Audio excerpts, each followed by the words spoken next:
LQ Biz News, your daily dose of Chinese entertainment and celebrity buzz.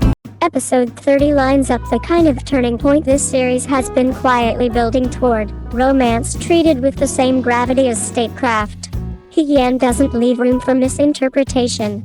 In full official dress, shoulders squared, voice steady, she closes the distance and says what dramas often spend 10 episodes avoiding. No riddles, no coy detours, just the clean courage of a soldier who knows that speaking it plainly can be the strongest move on the board. It's a confession that respects both her rank and her heart, and it reframes love not as a distraction from duty but as a decision made in daylight. Cheng Lei answers that clarity with a beautifully contained Xiao Jue.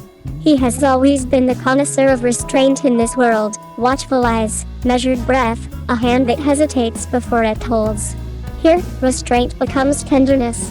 He doesn't drown her honesty in speeches. He answers with movement, drawing He Yan into an embrace that reads as both shelter and surrender.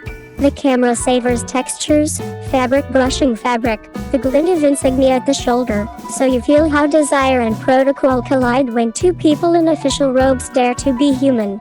It's a visual reminder that intimacy doesn't wait for a convenient hour or a private corridor, it insists on being acknowledged even when the room still smells like court.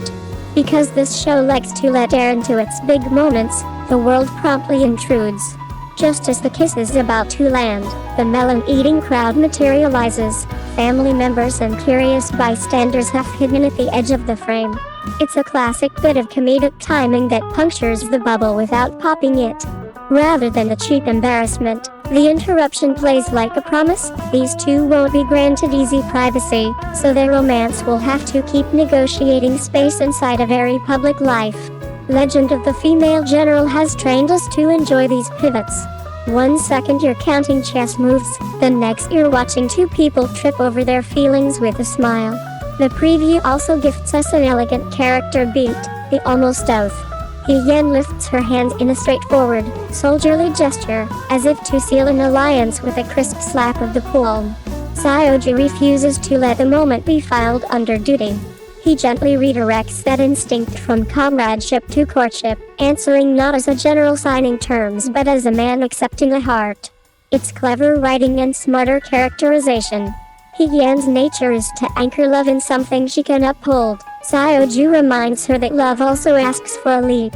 Their bond has always been a conversation between two kinds of honor, hers, transparent and procedural, his, protective and quietly personal.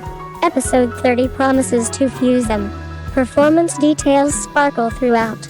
Zhou Ye gives He Yan a tiny, telling eyebrow lift that reads as calculation rather than coquetry. She's weighing consequences even as she steps forward.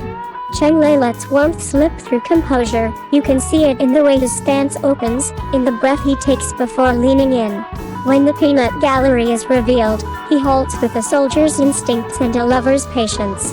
No tantrum, no melodramatic storm-off, just an amused reset that preserves the gravity of what was almost said without words. Craft-wise, the scene is a treat. Costumes do thematic heavy lifting. Formal robes underline how subversive it is to choose softness in a hard place, while the metalwork along belts and shoulders flashes like a quiet reminder of the stakes. Blocking favors intimate close-ups without losing the architecture of the room, so private intention stays nested inside public space. Even the sound design, the faint rustle of sleeves, the breath that hangs before a touch, leans into the show's favorite tension, ceremony tugging at impulse, and impulse politely tugging back. What elevates this preview beyond a simple finally, a kiss beat is how it reaffirms the drama's thesis. Legend of the Female General has never required its leads to trade competence for romance.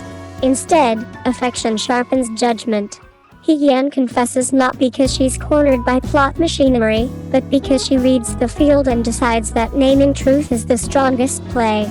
Xiao Jue reciprocates not by stealing a moment in the shadows, but by stepping into it with the same poise he brings to court. If the episode cashes the check this preview writes, the ripples should be felt in both palace and camp. Allies will recalibrate, rivals will probe for seams. The family's mischievous cameo hints that domestic comedy will keep ventilating the heavier politics, this show's secret sauce. Strategy and steel define the setting, but tenderness still gets to laugh, regroup, and advance. Episode 30 promises a confession framed like a treaty and a kiss negotiated like a ceasefire, only sweeter. It's bold without being reckless, intimate without being indulgent, and exactly the kind of character-forward romance this series does best. Let the court whisper, let the enemies watch. Once the crowd disperses, may that kiss land with the authority of a command and the softness of a vow. Thanks for watching El Cupa's News. Don't forget to like, share, and subscribe for your daily fix of Chinese entertainment. See you in the next video.